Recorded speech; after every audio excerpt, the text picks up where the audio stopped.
অন্যের বিপদ যদি দেখেন, এটার জন্য একটা দোয়া আছে। অনেক সময় আমরা দেখি হাসপাতালে ক্যান্সারের 3rd স্টেজে চলে গেছে, লোকটা হ্যাংলা হয়ে চিকন হয়ে হায়রে কি কষ্ট পায়, দেখি না? বিষ্ণু বলে একটা দোয়া যদি কেউ অন্যের কোনো বিপদ দেখে পড়ে, ওই বিপদ তার জীবনে কখনো আসবে না। শুনবেন?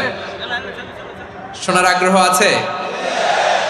অনেক সময় হয় যে আমরা মহাসড়ক দিয়ে যখন চড়ি, দুর্ঘটনায়, আইরে আল্লাহ, দুর্ঘটনায় মানুষের মাথা একদিকে, দেহ আরেকদিকে, ব্লিডিং, এরকম হয় না? আল্লাহ তুমি হেফাজত করো। বিশ্বনবী বলেন এই দুর্ঘটনা দেখে কেউ যদি এই দোয়াটা পড়ে, তার জীবনে সে কোনোদিন এরকম অ্যাক্সিডেন্টের সম্মুখীন হবে না। শুনবেন?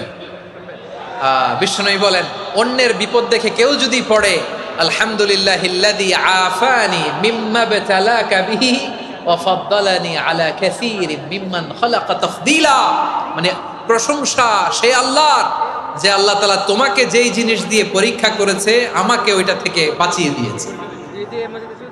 তোমাকে আল্লাহ যেই বিপদে ফেলেছে, আমাকে ওই বিপদ থেকে তিনি মুক্ত রেখেছে, আর তার অনেক সৃষ্টির উপর আমাকে তিনি প্রাধান্য দিয়েছে। সুবহানাল্লাহ পড়েন। যে কোনো বিপদ, কারো ক্যান্সার দেখে যদি এই দোয়াটা আপনি বিশ্বাসের সাথে পড়েন, জীবনে কোনোদিন ক্যান্সার রোগে আক্রান্ত হবেন না। দুর্ঘটনা দেখে যদি পড়েন, ওই দুর্ঘটনা আপনাকে স্পর্শ করবে না। যে কোনো কারো বিপদ দেখে যদি কোনো বিশ্বাসী বান্দা এই দোয়া পড়ে, বিশ্বনবী বলেন লাম ইউসিবহু যালিকাল বালা, ওই বিপদ তাকে আর ধরবে না। উফিয়া মিনহু মিন যালিকাল বালা কাইনাম মা কান, সে যতদিন হায়াত পাবে কোনোদিন ওই বিপদ তাকে স্পর্শ করবে না। এই দোয়াটা পড়তে রাজি আছেন আমার প্রিয় ভাইরা? তাহলে পুরো আলোচনার সেন্ট্রাল থিম হচ্ছে আমাদের জীবনে বিপদ আসবে, কষ্ট আসবে, দুঃখ আসবে, কিন্তু বিপদে আপদে আমরা হাল ছেড়ে দিব না।